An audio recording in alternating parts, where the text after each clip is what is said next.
गुरुदेव, कथा सुनना, लोग कहते हैं कि शिव के पंडाल में, जहां शंकर की कथा होती है उसके पंडाल में क्यों जाते हैं?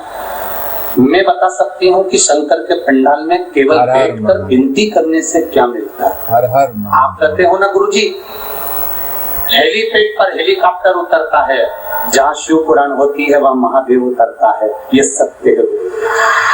गुरुदेव, मेरे घर के लोगों ने कहा अगर बाबा से प्रार्थना करोगी तो सुनेंगे जरूर, तुम दोनों भाई बहन जाओ, भोपाल में गुरुजी की कथा हो रही है, वहां पर बैठना पंडाल में।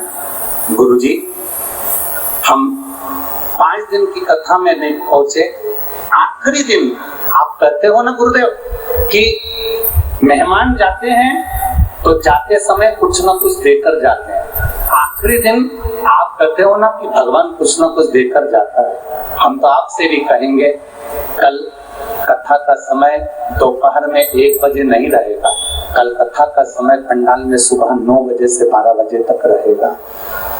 9 से 12।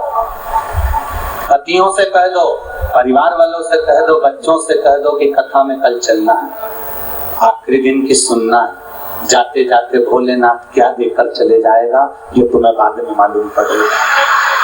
टीवी पर कथा तो 1 बजे ही आएगी, और पंडाल में कल की कथा सुबह 9 बजे होगी। गुरुदेव, हम आखिरी दिन की कथा सुनने के लिए भोपाल गए और हम दोनों बहन भाई ने बाबा से प्रार्थना करी, बाबा हम कंपटीशन एग्जाम में बैठते हैं पर पास नहीं होते, हम दोनों का गवर्नमेंट जॉब जिस दिन लग जाएगा हम शिव कथा पूरे दिन, 7 दिन की होगी, 5 दिन की होगी, हम पंडाल में जरूर सुनेंगे। बाबा, ऐसी कृपा मेरे बाबा ने कर दी कि हम वर्णन नहीं कर सकते। सरकारी नौकरी की कभी सोची भी नहीं थी। गुरुदेव, बाबा की कृपा से मेरे भाई को सरकारी नौकरी में, जिसका नाम सागर है, उसको भारतीय रेलवे में पोस्टिंग हो गई है, जो ज्वाइनिंग उसकी मिल गई है। और गुरुदेव, बाबा की कृपा से मुझे भी बाबा ने ऐसी कृपा कर दी है कि भारतीय सेना में मेरा भी बाबा की कृपा से हो गया है।